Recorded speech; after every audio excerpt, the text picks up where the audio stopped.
নমস্কার, নিউজ প্রাইমে আপনাদের স্বাগত। আমি সঞ্জয় রয়েছে আপনাদের সাথে। Six convocation of Saint Xavier's university.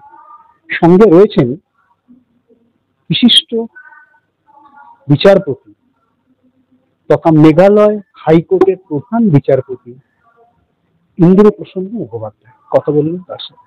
Sir, news প্রাইমের প্রথমত আপনাকে স্বাগত।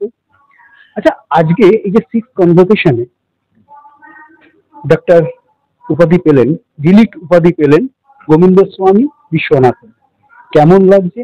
আর এই যে এত স্টুডেন্ট উঠে আসা, তাদের আগামীর জার্নি ভারতকে কতটা সমৃদ্ধ করবে? দেখুন, উনি ডিলিট পেয়েছেন, ওটা ওটা ইউনিভার্সিটি ওনাকে দিয়েছে, ওটা ইউনিভার্সিটি অ্যাসেস করে দিয়েছে। আমি যেটা এখানে এসেছি, আমি এখানকার পুরোনো স্টুডেন্ট, 4 বছর বয়স থেকে সেন্ট জেভিয়ার্সে পড়েছি, তারপর ইউনিভার্সিটি থেকে গ্র্যাজুয়েট হয়েছি। এখন আমাকে ওনারা চিফ গেস্ট এখানে করেছেন, সেটা আমি অতি আনন্দের সাথে, ভালোবাসার সাথে এখানে এসে এখানে প্রিসাইড করলাম। আজকে ফিলিংসটা কেমন? আমার খুব আনন্দিত হয়েছি এবং খুব গৌরব বোধ করছি। নবীনদা দেখবেন যে এত এগিয়ে আসছে তারা, এবং পড়াশোনা, এই যে এডুকেশন সিস্টেম নিয়ে যেটা বললো যে কলকাতা বা ভারতবর্ষকে আরো এগোতে হবে, এইটা আপনার কি মত? শুনুন, মুখ দেখে তো কিছু বোঝা যায় না, যে এমনি মুখ দেখে মনে হচ্ছে এরা ব্রাইট। আমার ঠাকুমা বলতো, যতক্ষণ না ঘর করেছো তুমি বুঝতে পারবে না একটা লোক কিরকম। হ্যাঁ, তো এরা স্টুডেন্টদের খুব ব্রাইট মনে হচ্ছে। এখন এরা যেরকম প্রোগ্রেস করবে, যেরকম এরা এগোবে জীবনে, তখনই এদের এদের মানে মানে অ্যাচিভমেন্ট বা এদের পার্সোনালিটি, ক্যারেক্টার ফুটে উঠবে।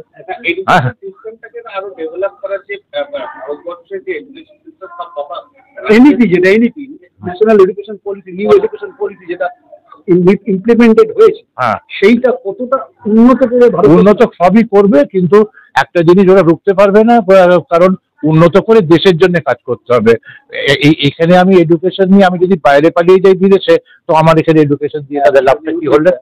অর্থাৎ যেমনটা জাস্টিস মুখার্জি জানালেন যে এনইপি অর্থাৎ নিউ এডুকেশন পলিসি ভারতবর্ষের শিক্ষা ব্যবস্থায় উন্নতি তো ঘটাবে, কিন্তু সেটা তখনই সম্ভব হবে যদি এখান থেকে শিক্ষা নিয়ে শিক্ষিত হয়ে সেই শিক্ষাটার ব্যবহার এ দেশেই হয়। অর্থাৎ তার বলার উদ্দেশ্য, এখান থেকে শিক্ষিত হয়ে বিদেশে গিয়ে সেই মেধা যদি কাজে লাগে, তাহলে ভারতবর্ষের উন্নতি অতটা ত্বরান্বিত হবে না যতটা সেই মেধা যদি এখানে কাজে লাগানো যায়।